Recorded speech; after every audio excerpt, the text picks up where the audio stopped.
ninakawan ako ng dangal ng mismong lalaking pinangakuan ko ng habambuhay. Sa gitna ng rangya, natagpuan ko ang aking asawa sa bisig ng aking pinagkakatiwalaang tauhan. Basura na siya, Marco. Bulong ng ahas. At ang tanging sagot ng asawa ko, isang tawa na bumasag sa aking mundo. Ngunit hindi ako magpapakamatay. Gigising silang wala na ang lahat ng kinulimbat nila sa akin. Sino ngayon ang tunay na basura? Simulan natin ang kwento ng aking muling pagsilang. Huwag kang mag-alala, Clarice. Pirma na lang ang kailangan ko sa babaeng iyan. Kapag nakuha ko na ang huling pirma niya sa mga dokumentong ito, itatapon ko siya na parang basahang marumi. Hindi ko na kailangang magtiis sa pagmumukha niya at sa malamig niyang pakikitungo. Ang mga salitang yon ay parang mga punyal na bumaon sa aking pandinig habang nakatayo ako sa labas ng aming silid. Hawak-hawak ko pa ang isang maliit na kahon ng mamahaling relo na binili ko para sa aming anibersaryo. Isang sorpresang naudlot dahil sa isang masamang kutob. Ang lamig ng pintong kahoy ay tila lumipat sa aking mga daliri hanggang sa maramdaman ko ang pamamanhid ng aking buong katawan. Ang boses ni Marco, ang boses na dati ay nagbibigay sa akin ng kapanatagan, ay punong-puno ngayon ng puot at pandidiri. Ilang oras pa lamang ang nakalilipas, nasa NAIA Terminal 3 ako, handang lumipad patungong Singapore para sa isang napakahalagang business meeting. Ngunit habang naghihintay ng boarding, tila may kung anong malamig na kamay ang humawak sa aking puso. Binuksan ko ang aking mobile application para suriin ang security camera sa aming bahay, isang gawin na ginagawa ko upang masigurong ligtas ang aking pamilya habang wala ako. Ngunit ang bumungad sa akin ay isang itim na screen.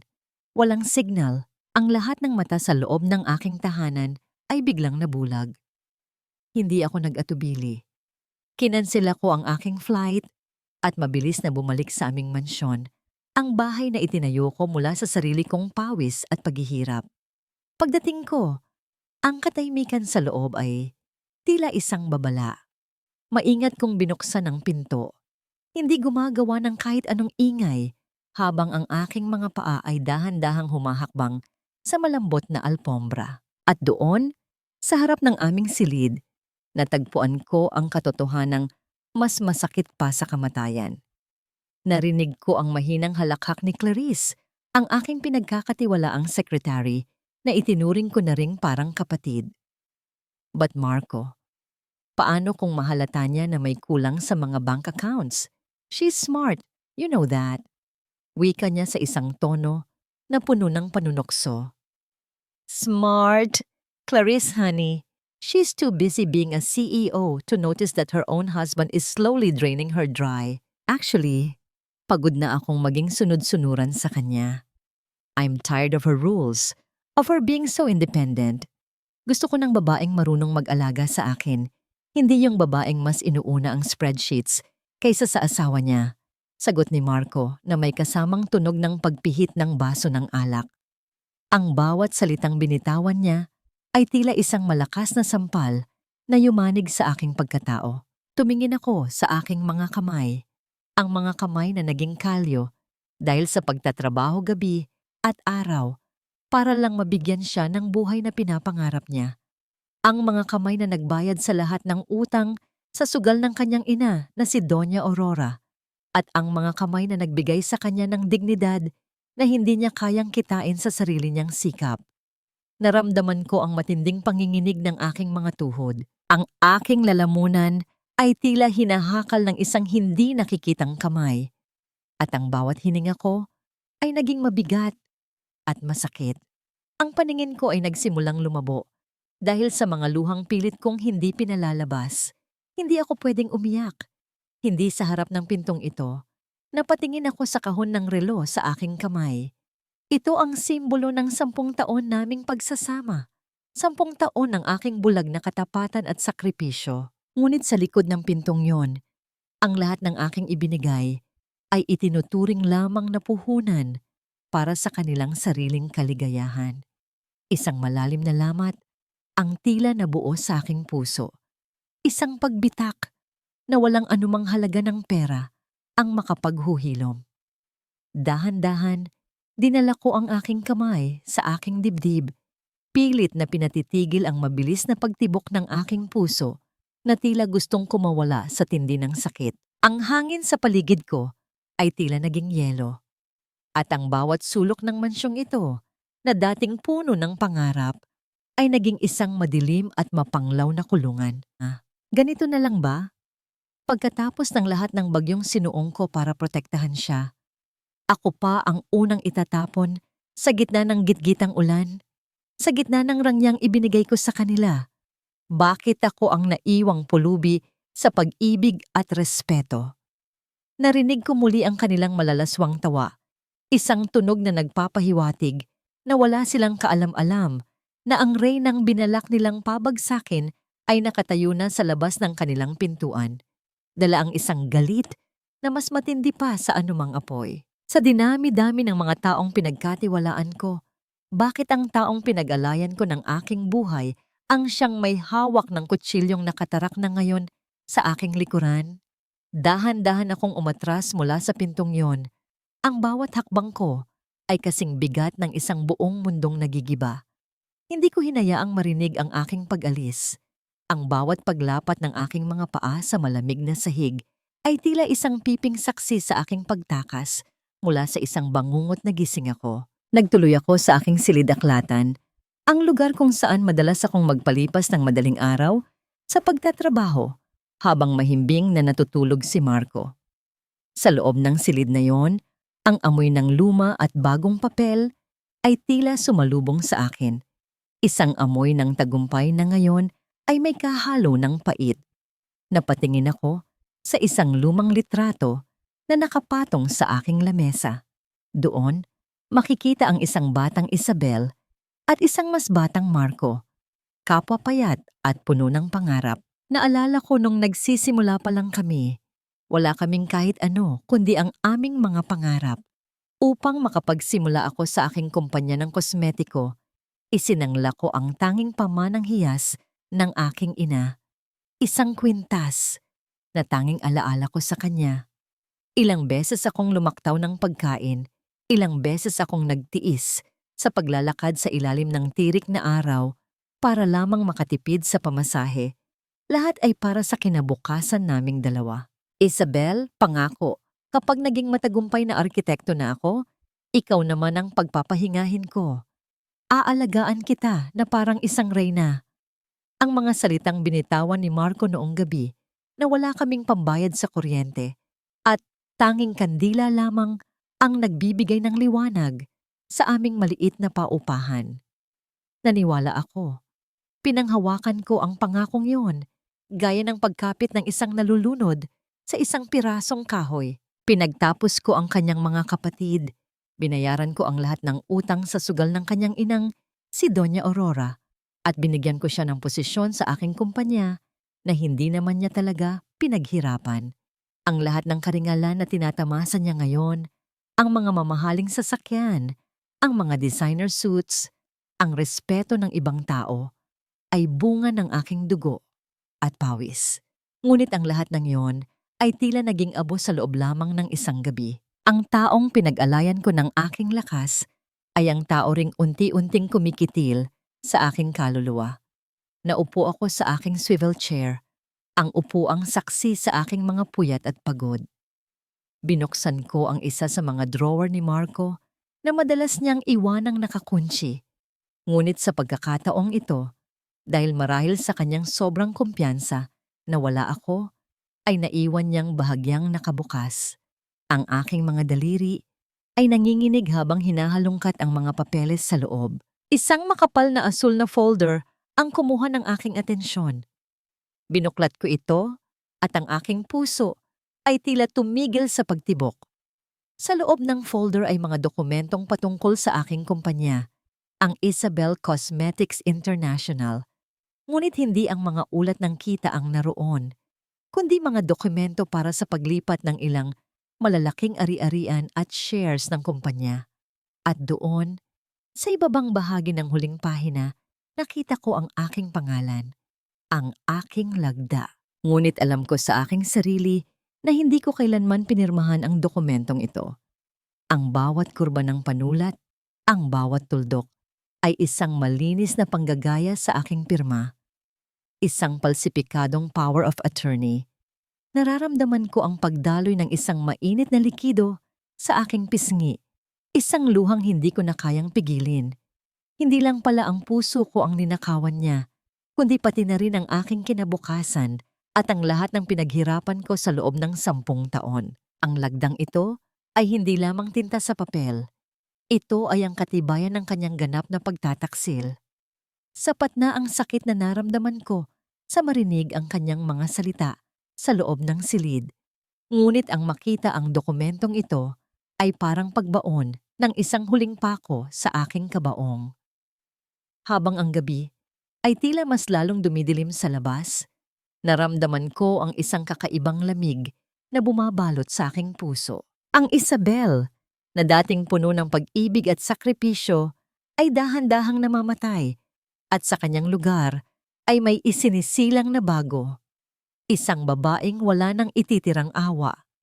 Tumingin ako sa bintana, kung saan ang anino ng mga puno ay tila mga dambuhalang nagmamasid sa aking pighati.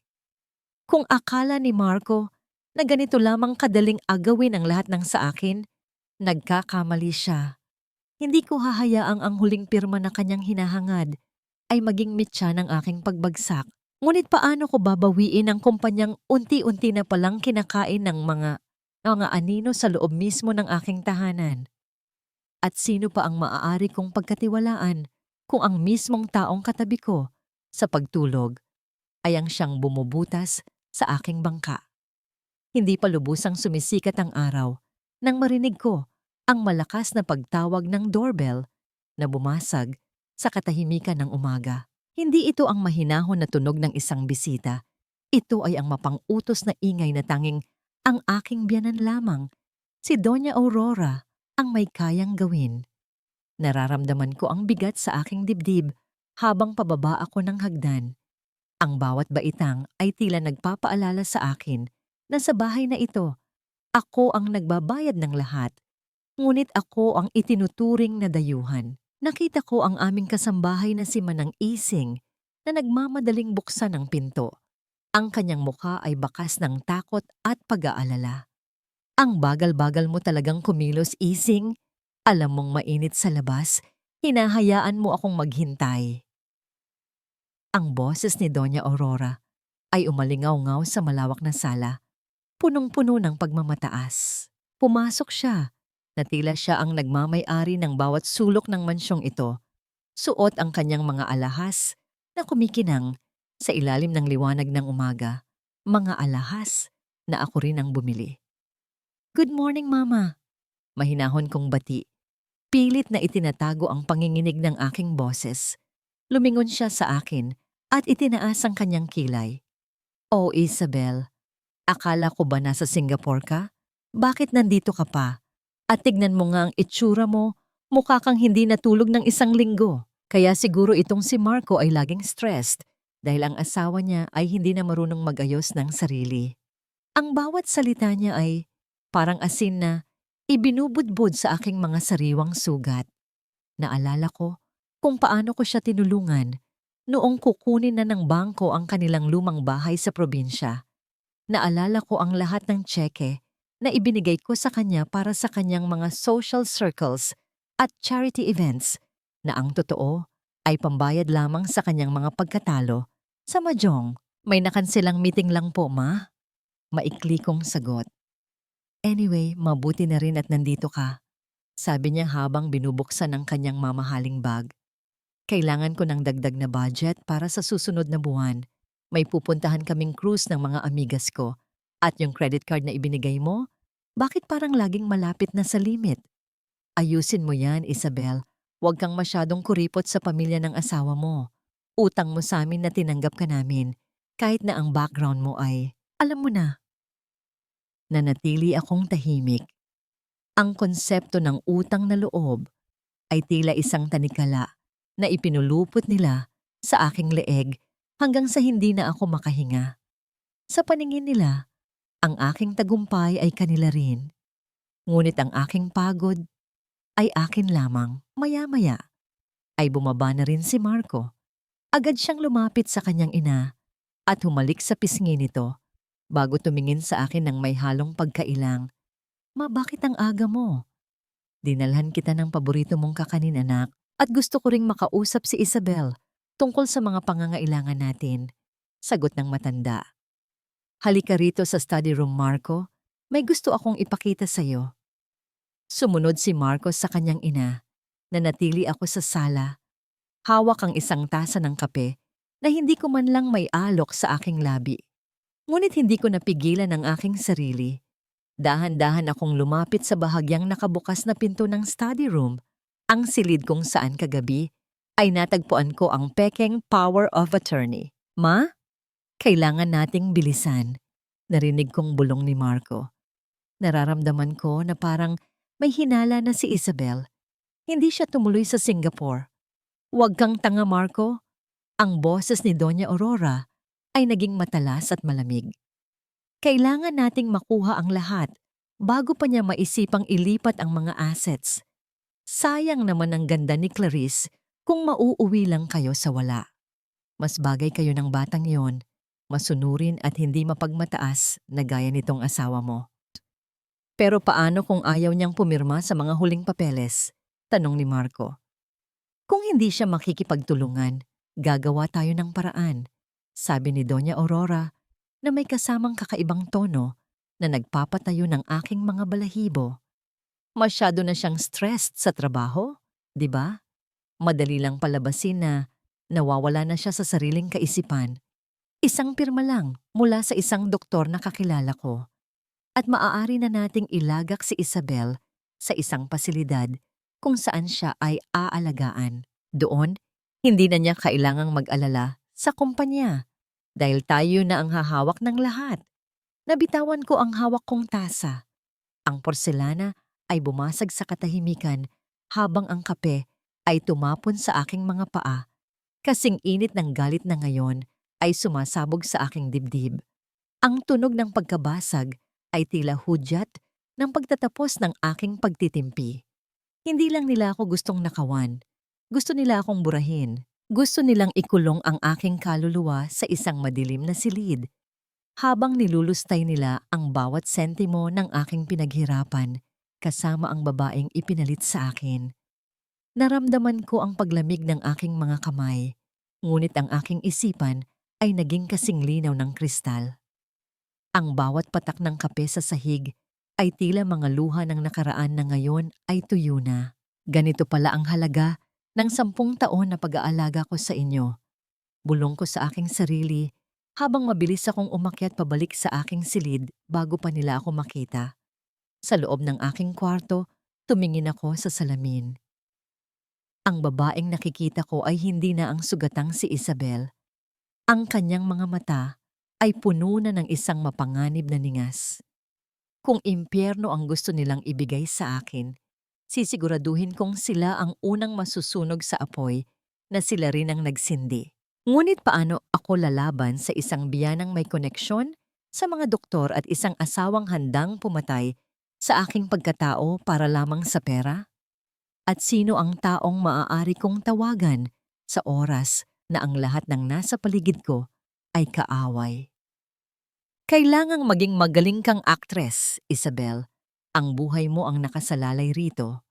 Bulong ko sa aking sarili habang nakaharap ako sa salamin ng aking vanity table. Pinagmasdan ko ang aking refleksyon, ang maputlang mukha na pilit kong tinatakpan ng makapal na foundation, ang mga matang puno ng puyat na ginagawa kong buhay sa pamamagitan ng maskara. Ang bawat pahid ng lipstick ay tila paglalagay ng baluti sa aking pagkatao. Sa mundong ito na binuo ng kanilang kasinungalingan, ang tanging sandata ko ay ang aking kakayahang magpanggap. Lumabas ako ng silid at tumungo sa hapagkainan.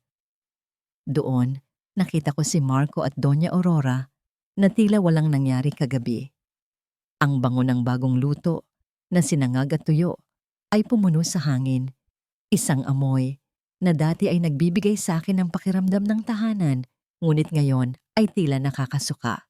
Good morning, Isabel. Are you feeling better? Tanong ni Marco sa isang malambing na tono, ang boses na ginagamit niya kapag may kailangan siya. Hinawakan niya ang aking kamay at kinailangan ko ang lahat ng aking lakas upang hindi ito bawiin ng mabilis. Ang kanyang balat ay tila naging kasing lamig ng isang ahas sa aking pakiramdam. Medyo, Marco. Marami lang iniisip sa opisina. Sagot ko habang dahan-dahang humihigop ng kape. Tumingin ako kay Doña Aurora na abala sa pagpili ng kanyang pagkain. Ma, tungkol sa cruise na binanggit niyo, may kailangan tayong pag-usapan. Agad na lumiwanag ang mukha ng matanda. O, aayusin mo na ba ang budget, Hija? Sinasabi ko na nga ba, hindi mo ako matitiis. Ngumiti ako ng tipid, isang ngiti na hindi umaabot sa aking mga mata. Actually, iyon ang dahilan kung bakit hindi ako natuloy sa Singapore. May malaking problema ang kumpanya, Ma. Ang audit report na lumabas kagabi ay nagpapakita ng malaking kakulangan sa pondo. Baka kailanganin nating maghigpit ng sinturon sa mga susunod na buwan. Nakita ko ang mabilis na pagbabago sa mukha ni Marco. Ang kanyang mga mata ay kumislap sa pagitan ng gulat at takot. Anong ibig mong sabihin, Isabel? Paanong mawawalan ng pondo? Ang laki ng kinikita ng Isabel Cosmetics. Iyon din ang akala ko, Marco. Ngunit tila may mga ilegal na transaksyon na nagaganap sa loob na hindi ko alam. Kapag hindi ito naayos, baka kailanganin kong ideklara ang kumpanya na bankrupt para hindi ako makulong. Wika ko sa isang seryoso at malungkot na tono. Ang katahimikan sa hapagkainan ay naging kasing bigat ng tingga. Ang kasakiman ay tila isang nakakahawang sakit na biglang sumulpot sa kanilang mga mukha. Ito ang pain na aking inilaglag.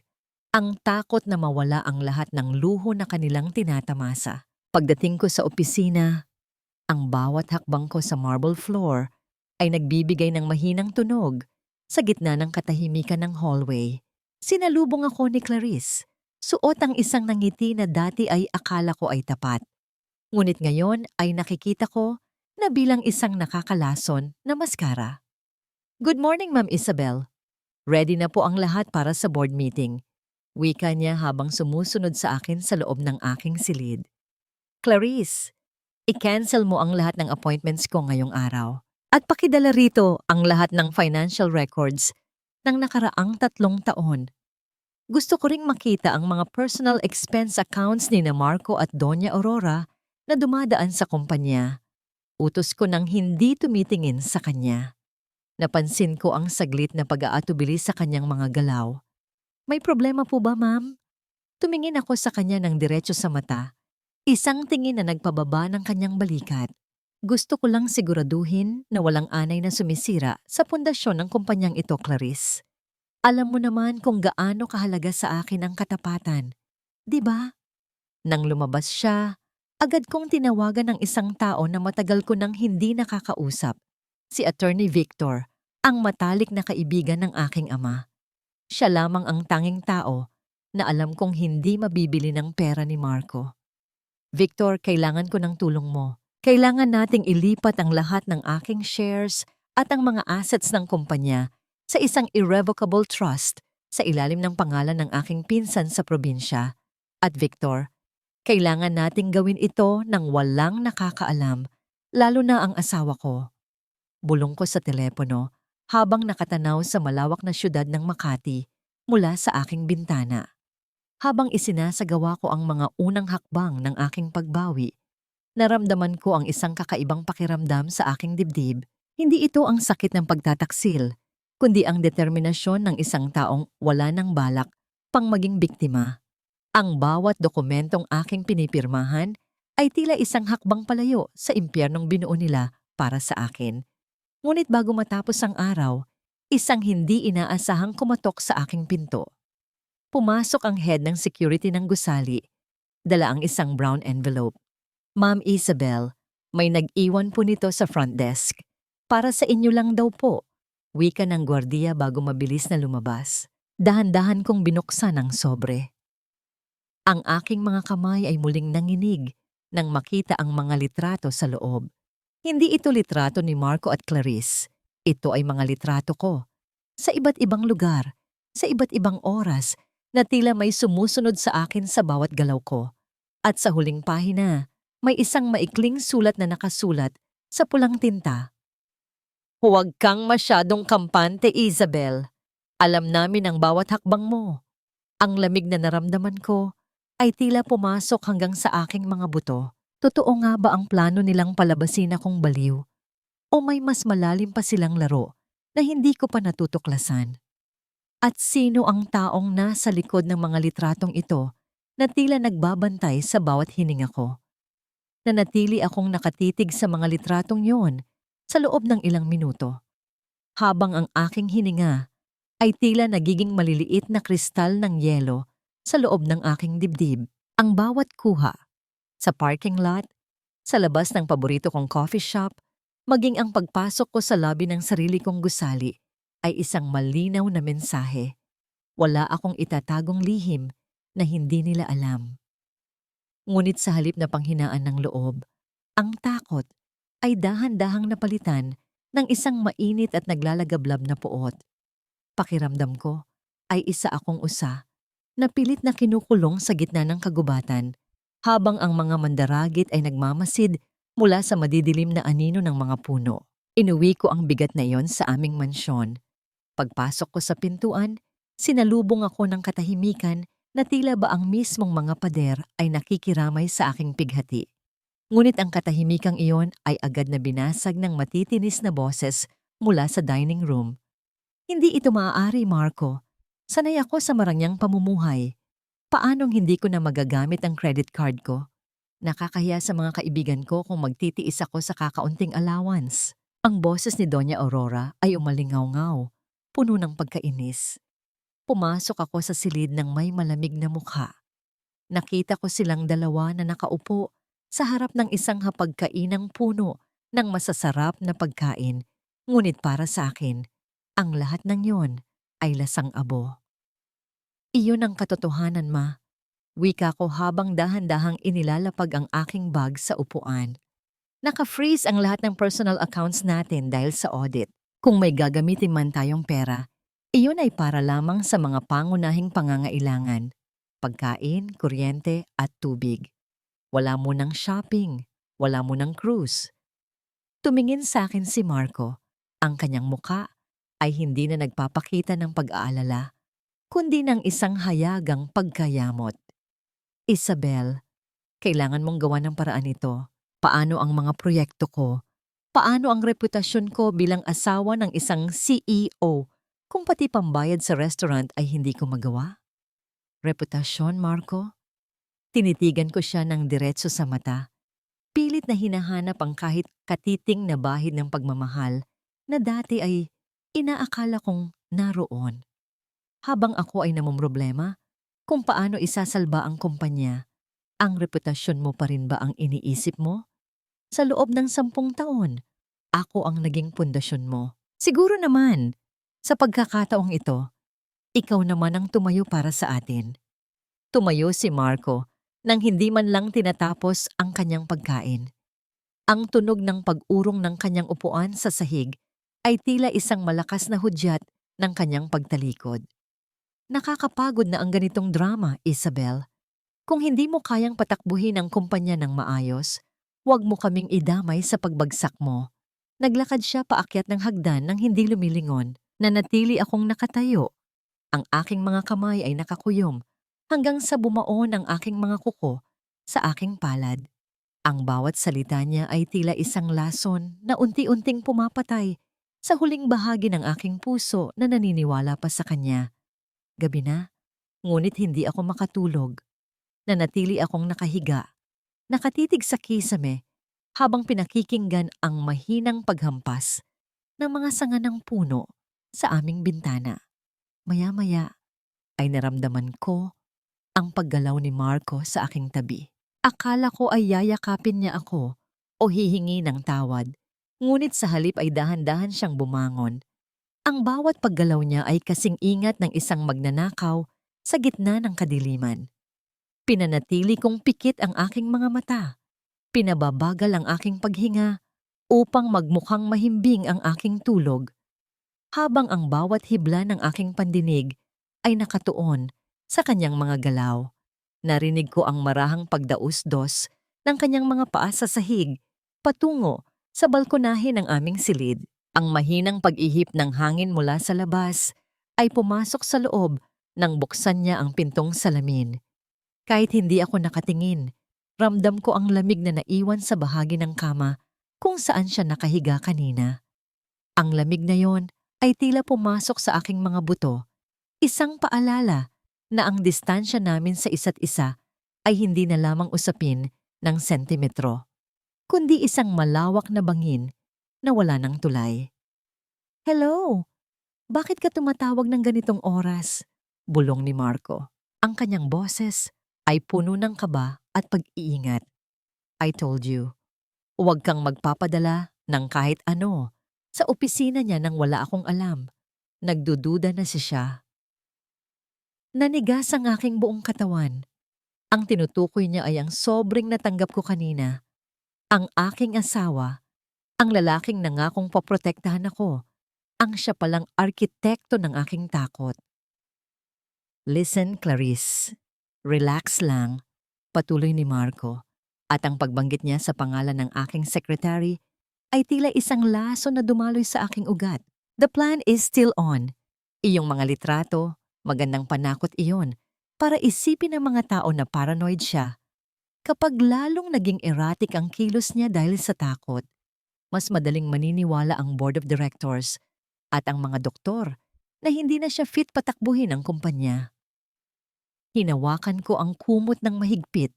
Ang aking mga kuko ay tila gustong punitin ang mamahaling tela.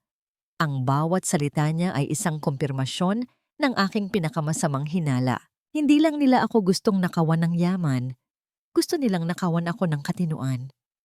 "The doctor is ready." Dagdag pa ni Marco sa isang mas mababang tono. "Sabi ni Mama, bukas na bukas din ay kakausapin na niya ang specialist.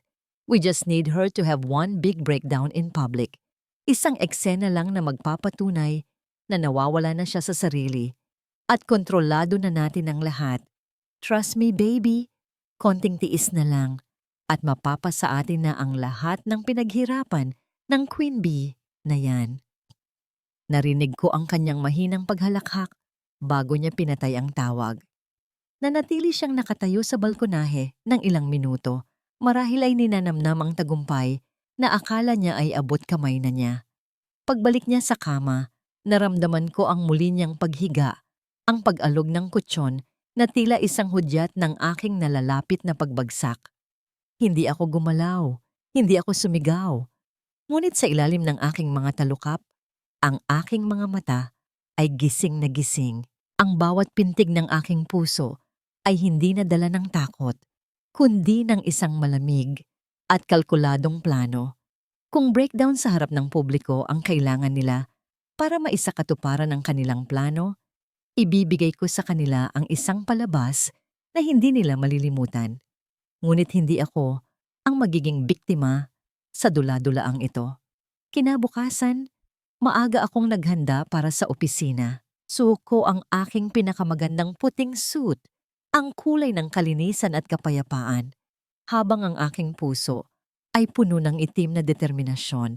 Pagdating ko sa opisina, sinalubong ako ni Clarice nang may mapanuring mga mata. Tila tinitignan kung talab ang pananakot na ginawa nila kagabi. "Good morning, Ma'am Isabel. May kailangan po ba kayo?" tanong niya sa kanyang karaniwang tamis-tamisang boses. "Clarice, iset mo ang isang urgent press conference sa lobby ng kumpanya ngayong hapon." Wika ko ng may seryoso at tila nanginginig na tono, sadyang ipinapakita ang kunwaring kahinaan. "I want to announce the current financial status of the company. I can't take the pressure anymore. Gusto ko nang sabihin ang totoo sa lahat."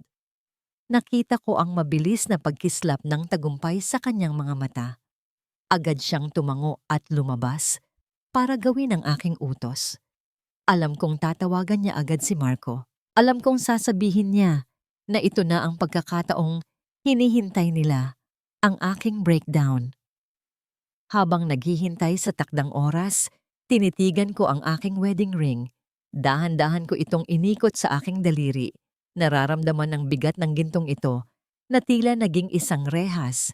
Isang text message ang pumasok sa aking telepono mula kay Attorney Victor. Everything is settled, Isabel. The trust is active. The assets are safe. The trap is set.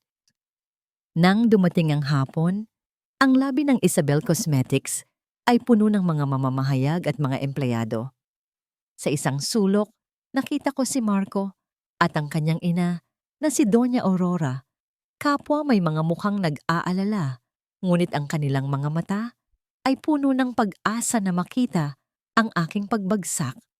Kasama rin nila si Clarice na kunwari ay nakahandang alalayan ako. Umakyat ako sa podium. Ang liwanag ng mga kamera ay tila mga bituin na sumusuri sa aking bawat galaw. Kinuha ko ang mikropono. Ang aking mga kamay ay sadyang pinanginginig ko ng bahagya. Ladies and gentlemen, simula ko, ang aking boses ay tila mapuputol sa sobrang emosyon. Narito ako ngayon upang aminin ang isang katotohanan na matagal ko nang itinatago. Ang kumpanyang ito, ang pamilyang ito, ay nasa gitna ng isang malaking krisis. Nakita ko ang pagngiti ni Doña Aurora sa malayo. Handa na silang sumabat. Handa na silang tawagin ang mga doktor na nakaabang sa labas upang ilayo ako. Ngunit bago pa sila makakilos, lumingon ako sa direksyon ni Marco at ngumiti. Isang ngangiting hindi nila inaasahan. Dahil natuklasan ko, pagpapatuloy ko, at sa pagkakataong ito, ay naging matatag at malakas ang aking boses, na may mga taong pilit na nagnanakaw sa kumpanyang ito mula sa loob, at ang mga taong yon ay narito mismo sa loob ng silid na ito. Ang katahimikan sa buong lobby ay naging kasing tindi ng isang bagyong nagbabadyang sumabog. Ang mukha ni Marco ay biglang nawalan ng kulay, habang ang mikropono sa aking kamay ay tila naging isang espada na handang humiwa sa kanilang mga kasinungalingan. Sino ang unang lulubog sa barkong sinadya nilang butasin? Ngayong ang katotohanan ay unti-unti nang lumalabas sa harap ng buong mundo. At handa ba si Marco sa susunod na dokumentong ilalabas ko na hindi lang tungkol sa pera, kundi tungkol sa kanyang sariling kaligtasan? Ang katahimikan sa loob ng lab ay tila isang telang marahan na hinahawi.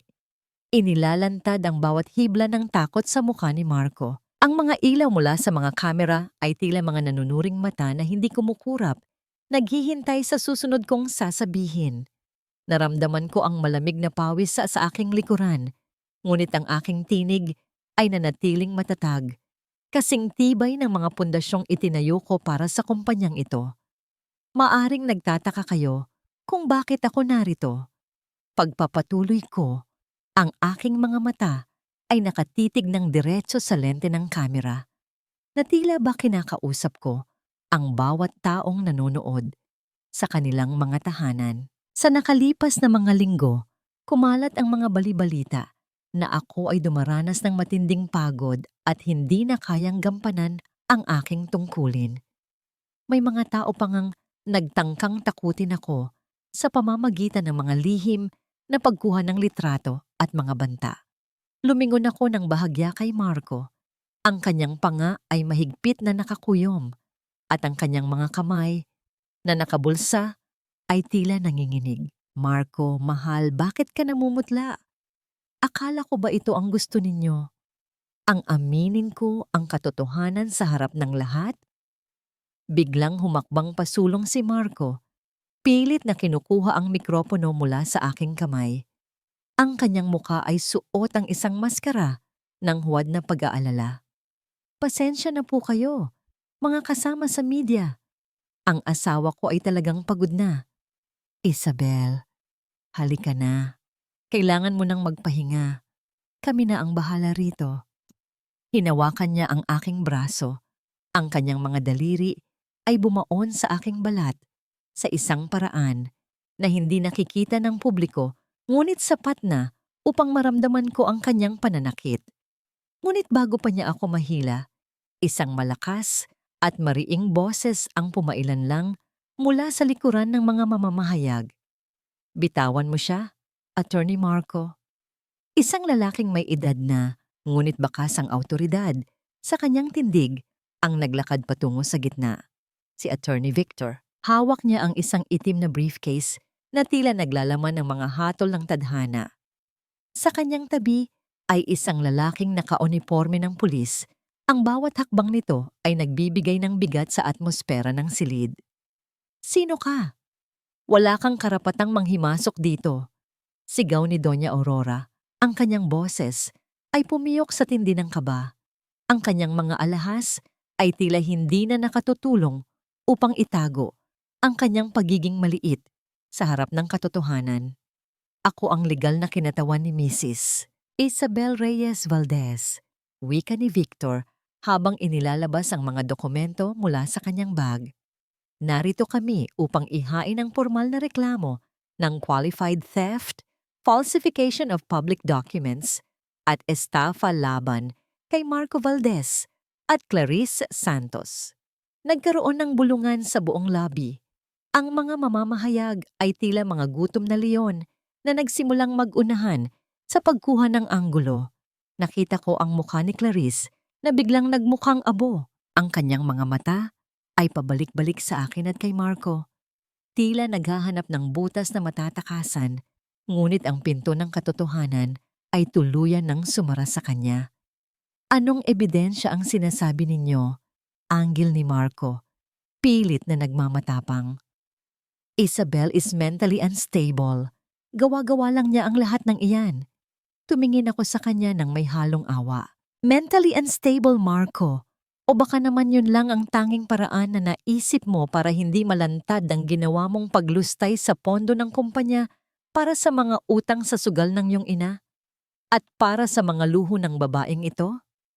Itinuro ko si Clarice na ngayon ay nakatago na sa likod ng isang poste. Inilabas ni Victor ang isang malaking screen at ipinakita ang mga kopya ng pekeng power of attorney. Narito ang mga dokumentong may palsipikadong lagda ng aking kliyente at narito rin ang mga record ng bank transfers mula sa corporate account patungo sa isang dummy account na nakapangalan kay Clarice Santos na ang tunay na benepisyaryo ay si Marco Valdes. Hindi doon nagtapos ang pagyanig. Ipinakita rin sa screen ang mga audio recordings, ang mismong mga pag-uusap nila ni Clarice sa loob ng aming silid. Ang plano nilang ipakulong ako sa isang institusyon. Ang boses ni Marco na puno ng pandidiri sa akin ay umalingaw-ngaw sa buong lobby. Kasing linaw ng kristal at kasing talim ng kidlat. Naramdaman ko ang bawat pintig ng aking puso, ngunit hindi na ito ang pintig ng isang biktima. Ito ang pintig ng isang babaeng sa wakas ay nakawala sa mga tanikalang gawa sa kasinungalingan. Ang bawat salitang lumalabas sa speaker ay tila paghuhugas sa aking nadungisang dangal. Napaupo si Doña Aurora sa isang silya. Ang kanyang muka ay nakatabon sa kanyang mga palad. Si Marco naman ay tila isang estatwa na unti-unting nagbibitak. Wala silang masabi. Wala silang maisagot sa harap ng hindi matatawarang ebidensya. Isabel, please. Bulong ni Marco. Ang kanyang boses ay naging malat at puno ng pagsusumamo. Lumapit siya sa akin, tila susubok na humingi ng tawad sa huling pagkakataon. Nagkamali ako. Patawarin mo ako. Huwag mo itong gawin sa harap ng lahat. Tumingin ako sa kanya, hindi na may galit, kundi may ganap na pagtanggap na ang lalaking minahal ko ay matagal nang namatay. Hindi ko ito ginagawa sa iyo, Marco. Ikaw ang gumawa nito sa iyong sarili. Ang bawat hakbang na ginawa mo para sirain ako ay siya ring hakbang na nagdala sa iyo sa kinalalagyan mo ngayon. Sa gitna ng kaguluhan, naramdaman ko ang paglapit ni Attorney Victor sa aking tabi. Hinawakan niya ang aking balikat sa isang paraan na nagbibigay ng lakas. Handa na ang lahat, Isabel? Ang mga pulis ay naghihintay na sa labas. Tumalikod ako sa kanila. Hindi ko na gustong makita ang kanilang pagbagsak dahil sapat na ang makitang muli ang aking sarili sa salamin nang walang bahid ng pagdududa. Ngunit habang naglalakad ako palayo, Narinig ko ang isang malakas na tawag mula sa isang hindi pamilyar na boses sa gitna ng maraming tao. Isabel, hindi pa ito tapos. Lumingon ako at nakita ang isang lalaking nakauniforme ng kumpanya, ngunit ang kanyang mga mata ay may kakaibang kinang na hindi ko maipaliwanag. Isang lihim ng ngiti ang sumilay sa kanyang mga labi. Bago siya mabilis na naglaho sa gitna ng mga mamamahayag, sino ang lalaking iyon? At bakit tila ang pagbagsak ni Marco ay simula lamang ng isang mas malalim na laban na hindi ko pa alam kung paano sisimulan? Akala mo ba nanalo ka na, Isabel? Sa huli, ako pa rin ang may dala ng piraso ng kanyang laman na kailanman ay hindi mo na ibigay sa kanya. Ang tinig ni Clarice ay gumaralgal sa loob ng maliit at malamig na holding room ng kumpanya kung saan pansamantala silang inilagak bago tuluyang dalhin ng mga awtoridad. Nakatayo ako sa harap niya. Pinagmamasdan ng babaeng dati ay pinagkatiwalaan ko ng aking mga schedule, ng aking mga lihim, at maging ng aking mga kape sa umaga. Ang kanyang buhok, na dati ay laging maayos, ay nakalaylay na ngayon, at ang kanyang mga mata ay puno ng lason at desperasyon. Tumingin ako sa aking mga kamay na nakapatong sa lamesang kahoy. Ang bawat daliri ko ay tila may sariling buhay sa tindi ng panginginig, ngunit pinanatili ko ang aking mukha na kasing tigas ng marmol. Sa labas ng silid na ito, narinig ko ang mahinang bulungan ng mga empleyado at ang tunog ng mga yabag ng mga pulis na naghahanda sa pag-alis. Ang bawat tunog ay tila isang paalala na ang mundong binuo ko ay tuluyan ng nagbago. Ang tinutukoy mo ba ay ang anak na gagamitin mo bilang panali sa isang lalaking wala namang ibang minahal kundi ang sarili niya? Mahinahon kong tanong. Ang aking boses ay tila galing sa ilalim ng lupa, tuyo at walang buhay. Hindi mo alam kung paano niya ako titigan, Isabel. Sa piling ko, nararamdaman niyang siya ang hari. Hindi siya anino lang ng isang makapangyarihang asawa. Sigaw niya habang ang kanyang mga luha ay nag-uumpisa ng dumaloy, sumisira sa kanyang mamahaling makeup na alam kong galing din sa pondo ng aking kumpanya. Naramdaman ko ang isang pamilyar na kirot sa aking dibdib. Isang hapdi na tila isang karayom na dahan-dahang itinutusok sa aking puso. Naalala ko ang lahat ng mga gabi na nanatili ako sa opisina hanggang madaling araw. Iniisip na ang aking pagkayod ay para sa aming kinabukasan ni Marco. Naalala ko ang mga pagkakataong pinili kong hindi bumili ng bagong alahas para sa sarili ko upang may maibigay na malaking bonus kay Clarice dahil alam kong kailangan niya ito para sa kanyang pamilya sa probinsya. Ang lahat ng aking pagtitipid, ang lahat ng aking pagpapakasakit ay nauwi lamang sa pag-usbong ng kanilang panlilinlang. Ang bawat butil ng aking malasakit ay tila naging lakas na ngayon ay bumabalik laban sa akin. Bigla akong binalot ng matinding hilo. Parang umiikot ang paligid at ang hangin sa loob ng maliit na silid ay naging mabigat, halos hindi mahigop. Napakapit ako sa sandalan ng upuan, dama ang gaspang ng kahoy sa aking palad. Iyon na lang ang nagpaalala sa akin, nagising pa ako at hindi pa bumibigay. Ang aking lalamunan ay tila punong-puno ng tuyong buhangin at ang bawat paglunok ko ay nagbibigay ng hapdi na umaabot hanggang sa aking mga tenga. Dahan-dahan akong tumayo at lumapit sa kanya. Hindi ako nagtaas ng boses, hindi ako nagbuhat ng kamay, ngunit ang bawat hakbang ko ay tila isang bigat na nagpatahimik sa kanyang mga pagsigaw. Clarice, ibinigay ko sa iyo ang lahat ng tiwala ko. Itinuring kitang higit pa sa empleyado. Ngunit sa huli, pinatunayan mo lang na ang ahas, kahit gaano mo pakainin at alagaan, ay laging hahanap ng pagkakataon upang manuklaw. Bulong ko sa kanyang tenga.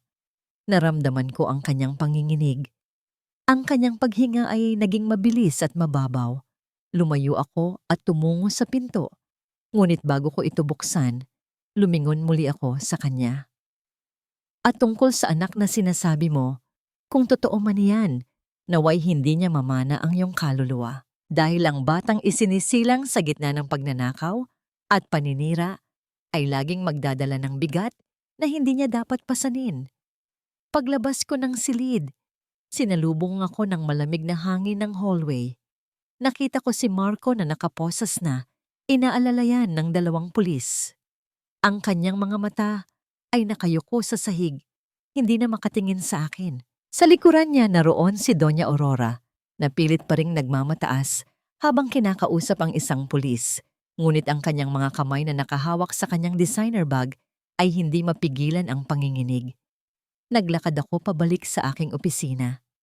Isinara ko ang pinto at doon, sa gitna ng katahimikan, naramdaman ko ang unti-unting pagguho ng aking pader. Napaupo ako sa sahig, sa mismong lugar kung saan dati ay masaya kaming nagtatawanan ni Marco habang nagpaplano ng aming bakasyon. Hinawakan ko ang aking mga braso, parang hinahaplos ang sarili sa isang yakap na ako lamang ang makapagbibigay. Tahimik ang bawat hikbi, ngunit ang bigat na tumatambay sa aking mga mata ay sing-alat ng dagat. Sa gitna ng pighati, may napansin akong munting sobrang kulay abo na nakasingit sa ilalim ng pinto. Dahan-dahan ko itong kinuha at maingat na binuksan. Walang pangalan ang nagpadala, ngunit ang sulat sa loob ay sapat na upang patigilin ang aking mga luha. Ang hustisya ay may maraming mukha, Isabel. Ang pagpapakulong sa kanila ay unang hakbang pa lamang. Huwag kang lilingon sa likuran, dahil ang tunay na kaaway ay hindi ang mga taong nakikita mo, kundi ang mga taong nagtatago sa liwanag. Sino ang nagpadala ng sulat na ito?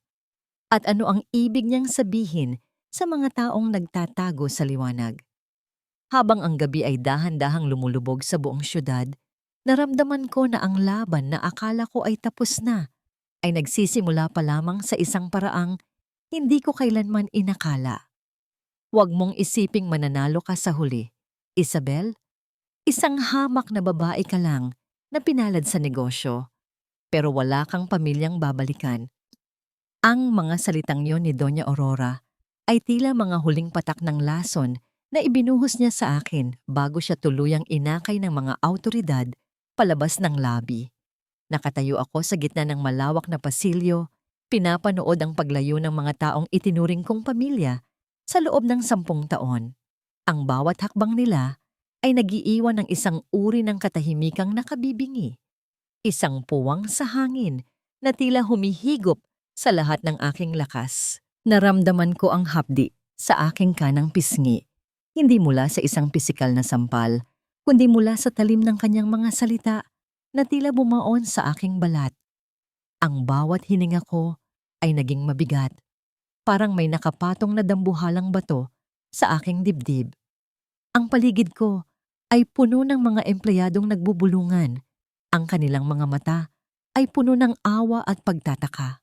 Ngunit pakiramdam ko ay mag-isa.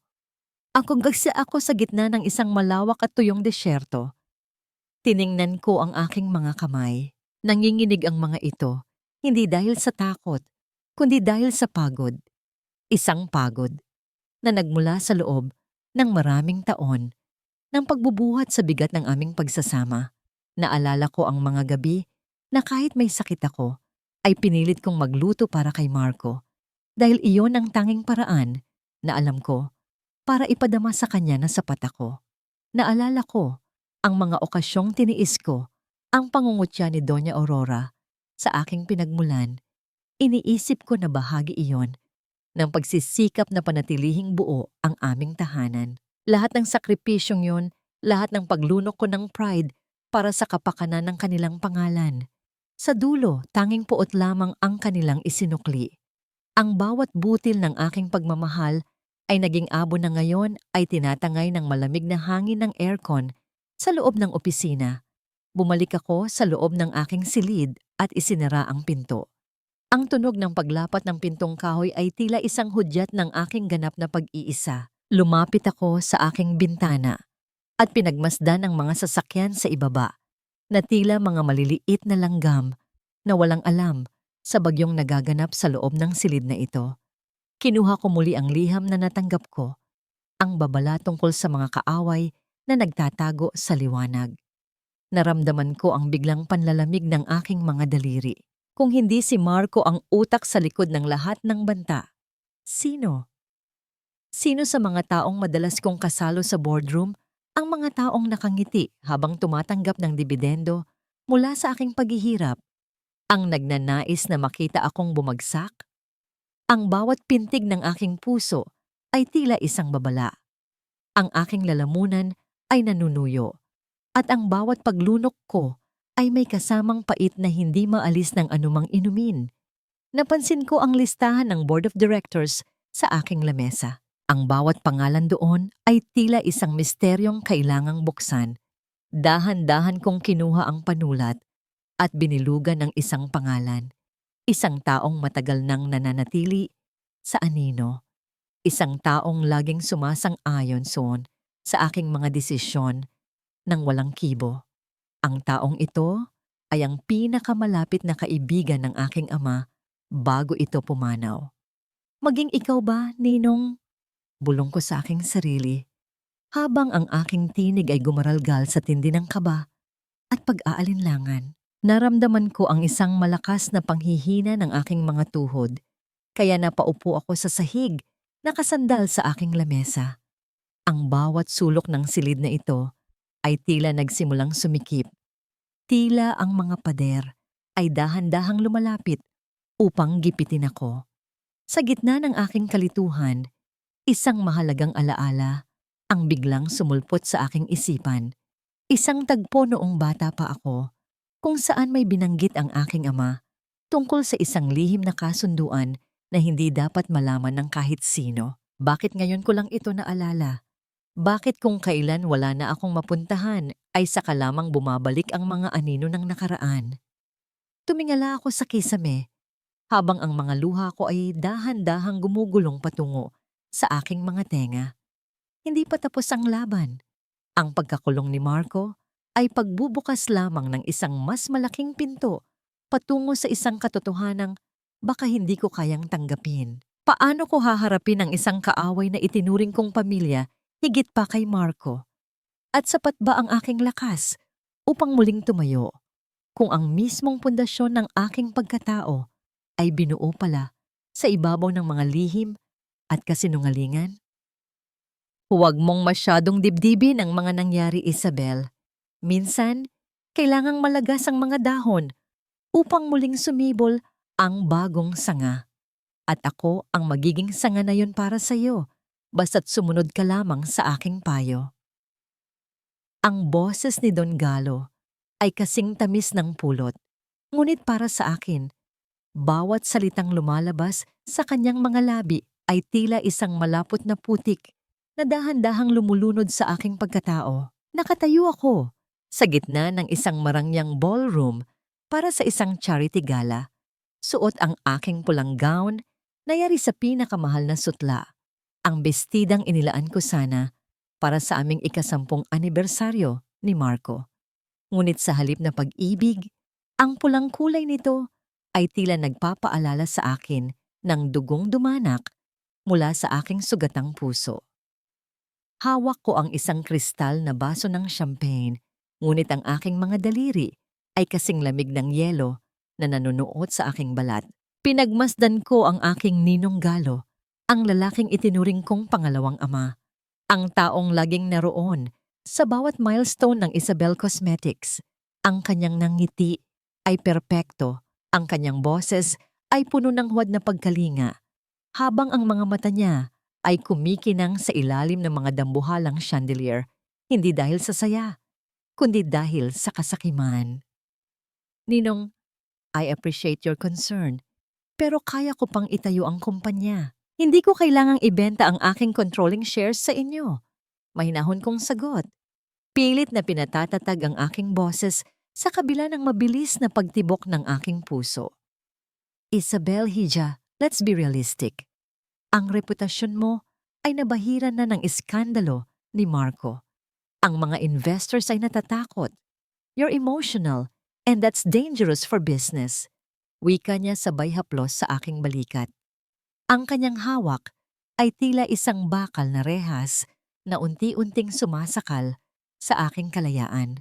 Pirmahan mo na ang merger agreement. It's the only way to save your father's legacy. Naramdaman ko ang isang matinding panghihina sa aking mga tuhod. Ang amoy ng mamahaling pabango sa paligid at ang tunog ng tawanan ng mga alta sosyedad ay tila naging isang malabong ingay sa aking pandinig. Ang bawat hibla ng aking pagkatao ay sumisigaw ng pagtutol. Naalala ko ang liham na natanggap ko kagabi, ang babala, tungkol sa mga kaaway sa liwanag. At ngayon, ang liwanag ng mga chandelier ay direktang tumatama sa mukha ng aking ninong Galo. Legacy ni Papa? O legacy niyo ninong? Bulong ko. Ang aking tinig ay gumaralgal sa tindi ng sakit ng katotohanan. Kayo ba? Kayo ba ang nag-udyok kay Marco? Kayo ba ang nagturo sa kanya kung paano ako nakawan mula sa loob? Saglit na tumigil ang pag-inog ng mundo. Ang ngiti sa mga labi ni Don Galo ay dahan-dahang naglaho, pinalitan ng isang malamig at mapanganib na titig na hindi ko kailanman nakita sa loob ng 3 dekada. Lumapit siya sa aking tenga. Ang kanyang hininga ay tila isang laso na dahan-dahang pumatay sa huling bahagi ng aking pagkabata. Ang iyong ama ay isang mapangaraping tao, Isabel. Pero ang mga pangarap ay hindi nakakapagbayad ng utang. Kung alam mo lang ang mga dumi na kinailangan kong linisin para sa kanya, hindi ka maglalakas loob na tignan ako ng ganyan. Bulong niya sa isang tono na puno ng pananakot. You have 24 hours to sign, or I will release documents that will not only destroy your company, but will also tarnish your father's memory forever. Think about it, Hija. Tumalikod siya at marahang naglakad palayo. Naiwan akong nakatayo sa gitna ng karamihan, tila isang rebultong unti-unting nagbibitak sa ilalim ng bigat ng langit. Ang bawat paghinga ko ay parang paglunok ng mga bubog, at ang aking paningin ay nagsimulang lumabo sa pag-agos ng mga luhang hindi ko na kayang pigilin. Naramdaman ko ang paglamig ng aking mga kamay habang hinihigpitan ko ang hawak sa aking clutch bag. Sa loob niyon, naroon ang huling alaala ng aking ama. Isang maliit na susi sa isang safety deposit box na matagal ko nang kinalimutan.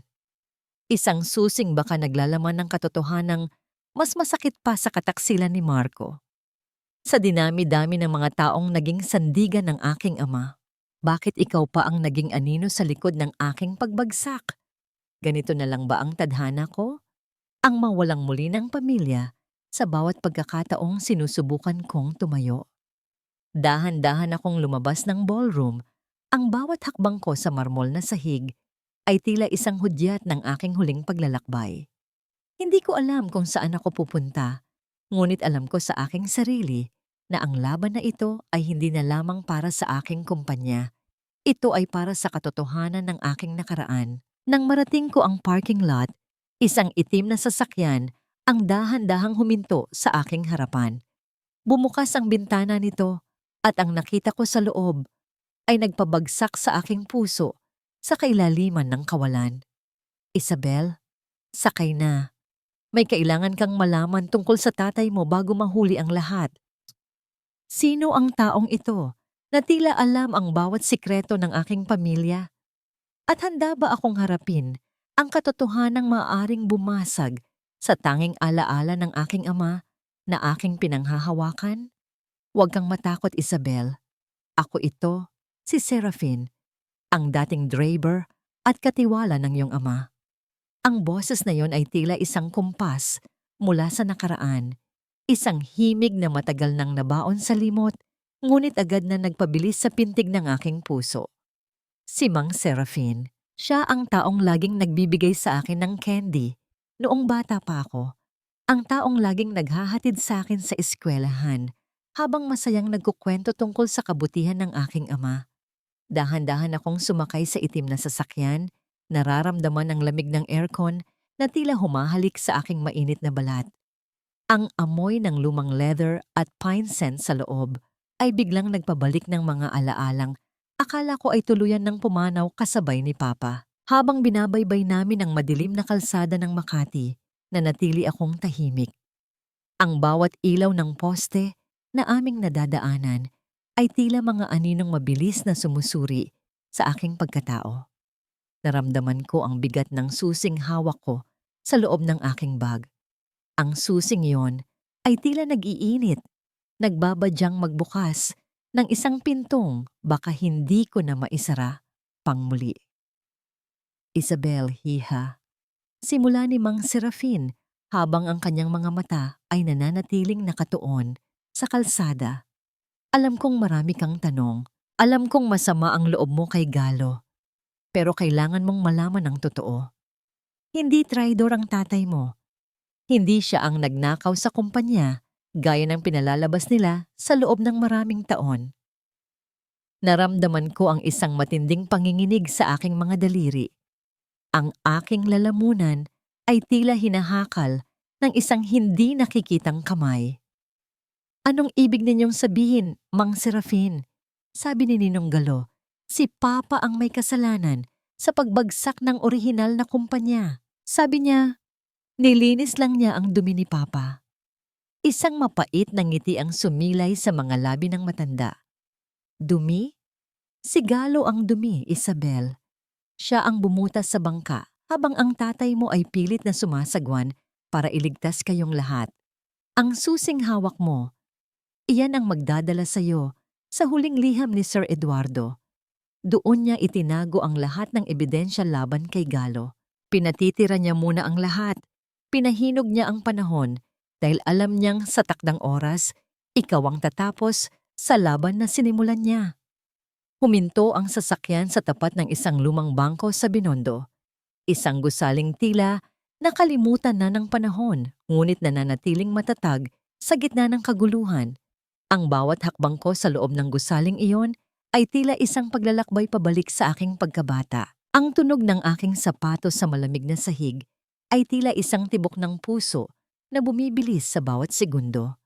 Nang mabuksan ang safety deposit box, ang aking mga mata ay agad na napako sa isang makapal na envelope na may sulat kamay ni Papa. Sa tabi nito ay isang lumang panyo na may burda ng aking pangalan. Ang panyong laging gamit ni Papa kapag pinupunasan niya ang aking mga luha noong bata pa ako. Naramdaman ko ang biglang pag-agos ng mainit na likido mula sa aking mga mata. Ang panyong yon ay tila may amoy pa rin ng tabako at peppermint ni Papa. Isang amoy na nagpaguho sa lahat ng aking pader. Binuklat ko ang liham.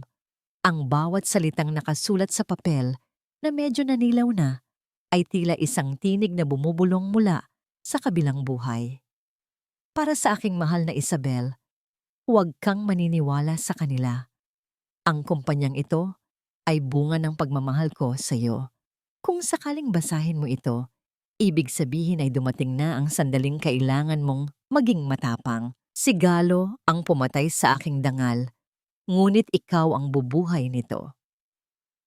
Sa loob ng envelope ay ang mga orihinal na dokumento ng pagkakatatag ng kumpanya at ang mga katibayan na si Don Galo ay nag-divert ng pondo patungo sa mga personal niyang accounts noon pa mang buhay pa si Papa. Hindi lang si Marco ang ahas. Si Marco ay maliit na bersyon lamang ng mas malaking halimaw na si Don Galo. Naramdaman ko ang isang kakaibang lakas na dumadaloy sa aking mga ugat. Ang sakit na naramdaman ko kanina sa gala ay napalitan ng isang malamig at kalkuladong determinasyon. Kung akala ni Don Galo na mapapasuko niya ako sa loob ng 24 na oras, nagkakamali siya. Dahil sa bawat oras na lumilipas, ang bawat dokumentong hawak ko ay nagiging isang matalas na espada na handang humiwa sa kanyang leeg. Mang Serafin, wika ko habang mabilis na inilalagay ang mga papeles sa aking bag. Ihatid niyo ako sa opisina. May kailangan akong tapusin bago sumikat ang araw.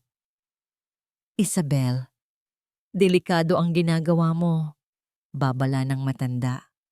Maraming koneksyon si Galo. Baka hindi ka makaabot sa board meeting bukas. Tumingin ako sa kanya ng may ngiting puno ng pait at tapang.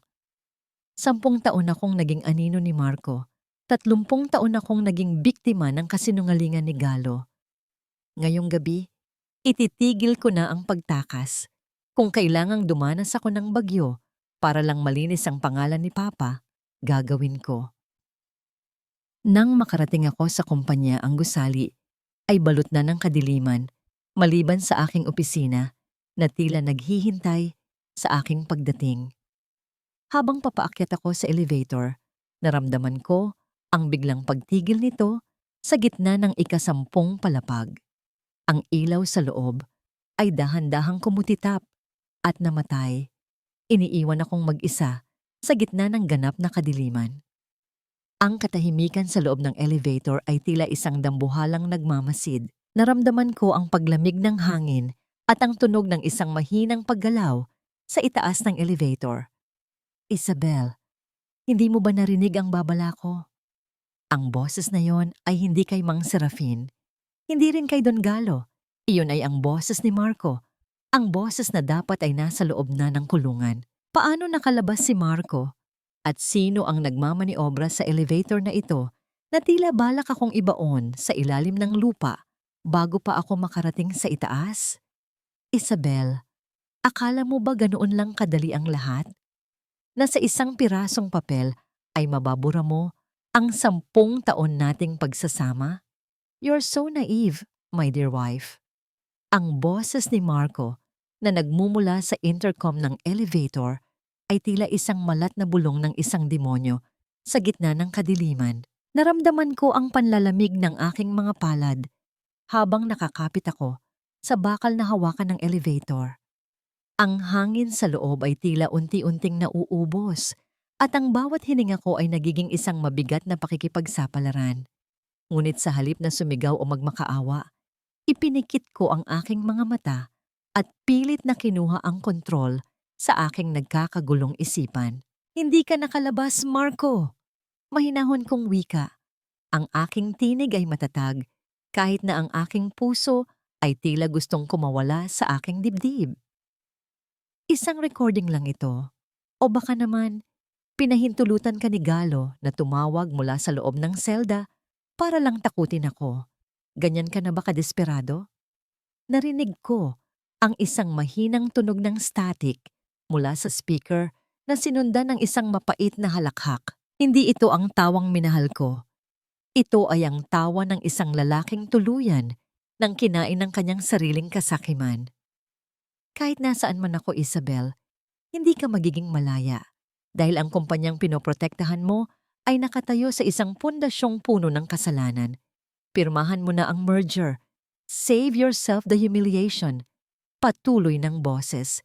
Dito ko na-realize ang isang bagay. Galo is using Marco's voice to break my spirit. Alam nilang ang aking emosyon, ang aking kahinaan. Dahan-dahan kong inabot ang aking cellphone sa loob ng bag. Salamat sa Diyos at may kaunti pang signal. Hindi ko tinawagan ang pulis. Tinawagan ko ang head of maintenance na alam kong tapat sa aking ama. Mang Carding, ang elevator sa main hall. Ngayon na. Bulong ko. Ilang minuto ang lumipas na tila ba mga oras ng pagdurusa. Ang katahimikan ay tila isang mabigat na kumot na bumabalot sa akin. Ngunit sa gitna ng dilim, naramdaman ko ang biglang paggalog ng elevator. Narinig ko ang mechanical na tunog ng mga kable na muling gumagalaw at ang dahan-dahang pagliwanag ng mga floor numbers. Sa wakas, bumukas ang pinto sa lobby. Sinalubong ako ni Mang Serafin at ni Mang Carding. Ang kanilang mga mukha ay bakas ng matinding pag-aalala.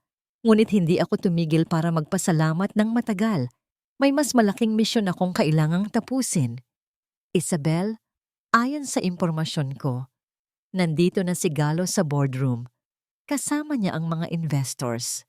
They're planning to vote for your removal tonight. Babala ni Mang Serafin habang naglalakad kami nang mabilis patungo sa private stairs. Naramdaman ko ang bigat ng mga dokumento sa aking bag.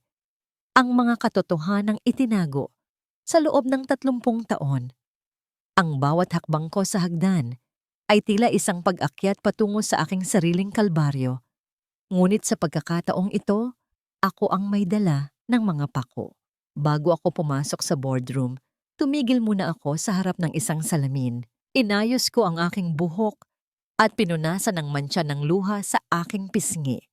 Hinawakan ko ang kwintas na suot ko, ang tanging alaala mula sa aking ama. Papa, gabayan niyo po ako, bulong ko sa hangin. Pinihit ko ang siradura ng pinto at pumasok sa loob. Ang lahat ng mata ay lumingon sa akin. Nakita ko si Don Galo sa dulo ng mahabang lamesa, nakaupo sa aking upuan ng may pagmamalaki. Sa tabi niya ay si Clarice, na nakasuot na ngayon ng isang formal na suit, tila ba isa na siyang ganap na bahagi ng pamunuan.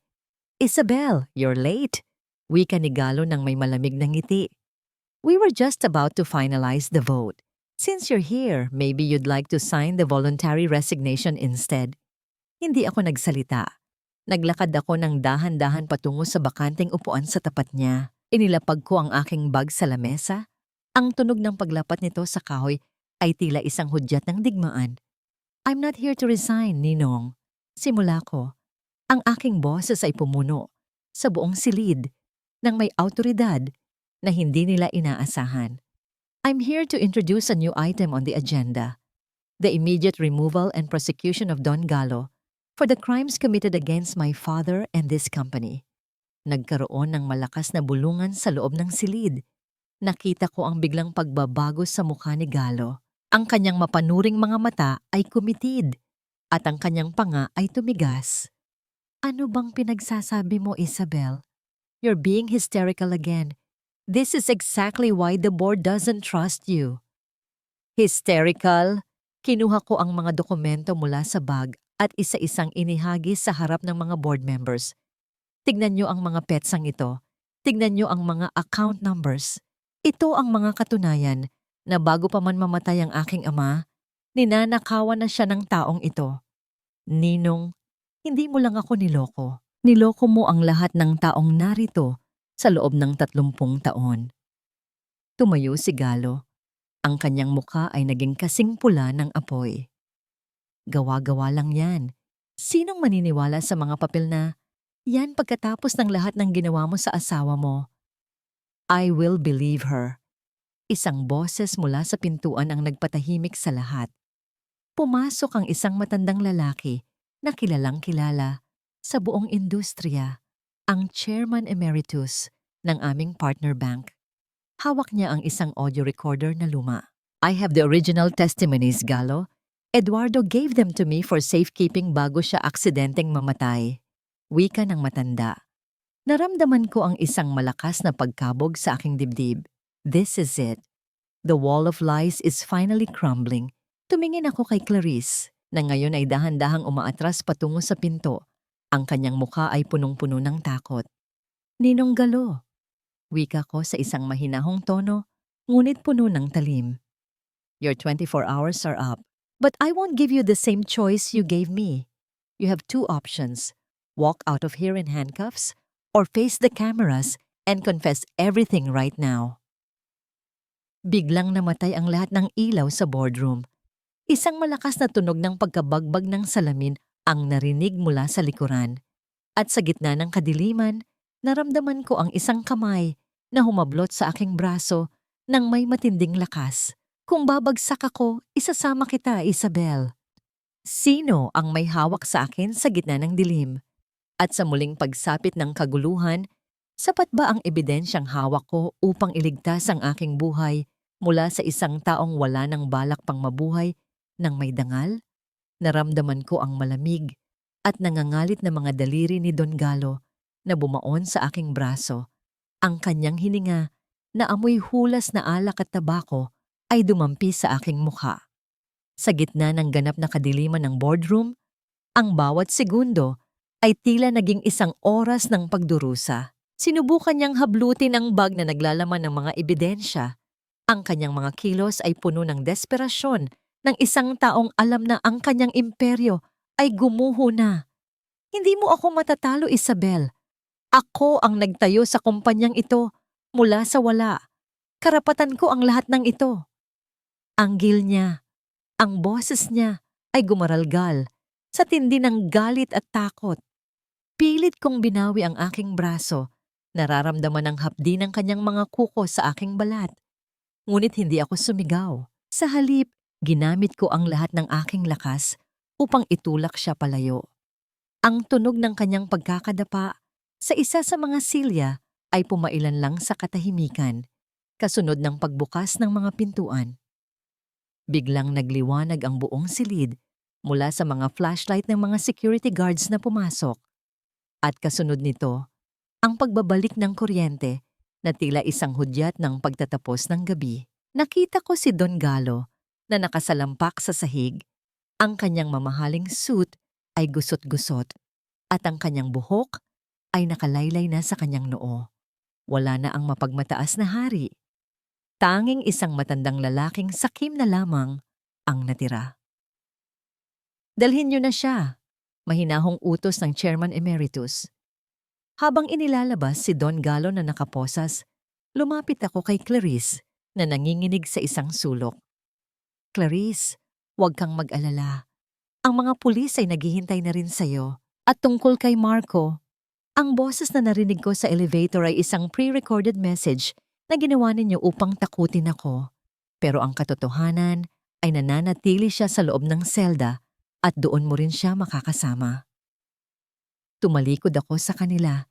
Hindi na iniintindi ang kanilang mga pagsusumamo.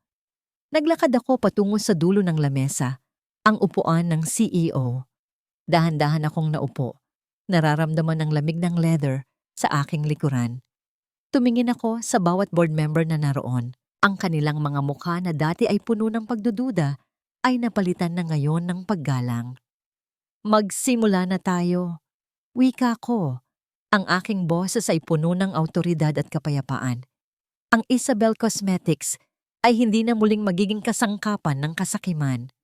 Mula sa araw na ito, itatayo natin ang kumpanyang ito sa pundasyon ng katapatan at integridad, ang mga pangarap ng aking ama. Pagkatapos ng mahabang board meeting, lumabas ako ng gusali. Ang sikat ng umaga ay dahan-dahang sumisilip sa abot-tanaw. Ang kulay rosas at gintong liwanag ay tila isang pagbati mula sa langit. Naramdaman ko ang paghaplos ng malamig na simoy ng hangin sa aking mukha. Tila ba tinatangay nito ang lahat ng bigat na aking dinala sa loob ng 10 taon. Pumunta ako sa aming mansyon sa huling pagkakataon. Nakita ko si Manang Ising na naghihintay sa akin. Ngumiti ako sa kanya at ibinigay ang isang sobrang naglalaman ng kanyang severance pay at sapat na halaga upang makapagsimula siya ng sariling negosyo sa probinsya. Salamat sa lahat, Manang. Mag-ingat po kayo. Pinagmasdan ko ang bawat sulok ng bahay na ito. Ang mga mamahaling gamit, ang mga painting, ang lahat ng luho na naging saksi sa aking pagluha. Bukas, ang bahay na ito ay mapupunta na sa bagong may-ari. Ang lahat ng perang makukuha rito ay ibibigay ko sa isang foundation para sa mga kababaihang biktima ng pang-aabuso. Kinuha ko ang aking maleta at lumabas ng hindi lumilingon. Ang bawat hakbang ko palayo sa gate ng mansyon ay tila pagtatapon ng mga tanikalang matagal nang nakagapos sa aking mga paa. Naramdaman ko ang isang kakaibang ginhawa sa aking dibdib, isang uri ng kalayaang hindi ko kailanman inakalang matitikman ko pa. Sumakay ako sa aking sasakyan at nagmaneho patungo sa tabing dagat. Habang pinapanood ko ang mga alon na humahalik sa pampang, kinuha ko ang aking wedding ring mula sa aking bulsa. Pinagmasdan ko ang pagkislap nito sa ilalim ng araw. Sa loob ng mahabang panahon, ito ang naging simbolo ng aking pagpapakasakit at pagkabulag. Dahan-dahan kong inihagis ang singsing sa malawak na karagatan. Nakita ko ang maliit na pagtilamsik ng tubig bago ito tuluyang lumubog sa kailaliman. Ang bawat lamat sa aking puso ay tila nagsisimula ng maghilom. Hindi ako nabigo. Hindi ako nawalan. Dahil sa pagkawala ng lahat ng akala ko ay mahalaga, natagpuan ko ang tunay na Isabel, ang babaeng matapang, malaya, at buo. Huminga ako ng malalim, ninanamnam ang amoy ng dagat at ang init ng araw. Ang laban ay tapos na, at ang aking bagong buhay ay nagsisimula na sa bawat patak ng oras. Lumipas ang 1 taon mula nang gumuho ang mundong akala ko ay akin. At sa muling pagsikat ng araw sa aking bagong buhay, natutunan ko na ang pinakamatamis na tagumpay ay hindi ang pagpapakulong sa mga taong nanakit sa akin, kundi ang ganap na paglimot sa bigat na idinulot nila. Nakatayo ako ngayon sa balkonahe ng aking bagong opisina sa BGC. Ang hangin dito ay mas sariwa, malayo sa lansa ng kataksilan na bumabalot sa dati kong silid sa Makati. Pinagmasdan ko ang sikat ng umaga na marahang humahalik sa mga dambuhalang gusali. Ang bawat sinag ng araw ay tila isang banayad na haplos sa aking balat. Wala na ang mabigat na tanikala sa aking mga paa. Wala na ang panginginig ng aking mga kamay sa tuwing hahawakan ko ang aking telepono. Nakatanggap ako ng ulat mula kay Attorney Victor kaninang umaga. Si Marco at Don Galo ay kasalukuyang nagsisilbi ng kanilang mahabang sentensya sa loob ng piitan. Nabalitaan ko na si Marco ay pilit na nagpapadala ng mga sulat ng pagsusumamo, ngunit ang bawat sobrang dumarating ay diretso sa shredder nang hindi ko man lang binubuklat. Ang kanyang mga salita ay wala ng kapangyarihan sa aking puso. Si Doña Aurora naman ay bumalik sa kanilang probinsya, namumuhay ng mag-isa sa isang maliit na kubo, malayo sa rangya at alahas na dati niyang ipinagmamalaki. Si Clarice ay nanganak na, ngunit ayon sa balita, ang batang isinilang ay naging paalala lamang ng kanyang mga pagkakamali, isang buhay na kailangan niyang itaguyod sa gitna ng kahirapan at kahihiyan. Napangiti ako ng tipid habang humihigop ng aking paboritong Barako coffee. Ang bawat paglunok ko ay tila nagbibigay ng init sa aking buong pagkatao. Ang pait ng kape ay tila sumisimbolo sa aking nakaraan, ngunit ang tamis na naiiwan sa aking dila ay ang kasalukuyang tinatamasa ko. Ma'am Isabel, nandito na po ang mga bata mula sa foundation. Bungad ng aking bagong assistant, isang babaeng puno ng pangarap at integridad. Tumango ako at kinuha ang aking bag. Ang Isabel Foundation ay naging sentro mong aking buhay sa nakalipas na mga buwan. Doon, nakikita ko ang mga babaeng gaya ko, mga pusong sugatan na dahan-dahang bumabangon. Ang bawat ngiti nila ay tila isang gamot sa aking sariling mga pilat. Natanto ko na ang aking misyon ay hindi lamang ang pagpapaganda ng panlabas na anyo sa pamamagitan ng kosmetiko, kundi ang pagpapalakas ng loob ng bawat kababaihang nawalan ng boses. Tumingin ako sa aking mga daliri. Wala na ang sing-sing na dati ay sumasakal sa aking pagkatao. Ang bawat kalyo sa aking palad ay hindi natanda ng pagpapakasakit para sa ibang tao, kundi mga medalya ng aking sariling pagsisikap. Papa, sana ay nakikita niyo ako ngayon. Bulong ko sa hangin habang nakatingin sa larawan niya na nakapatong sa aking lamesa. Ang pangalan niyo ay malinis na at ang kumpanyang itinayo niyo ay muling nagniningning. Naramdaman ko ang isang payapang katahimikan sa loob ng aking dibdib. Ang kapatawaran ay hindi ko ibinigay para sa kanila.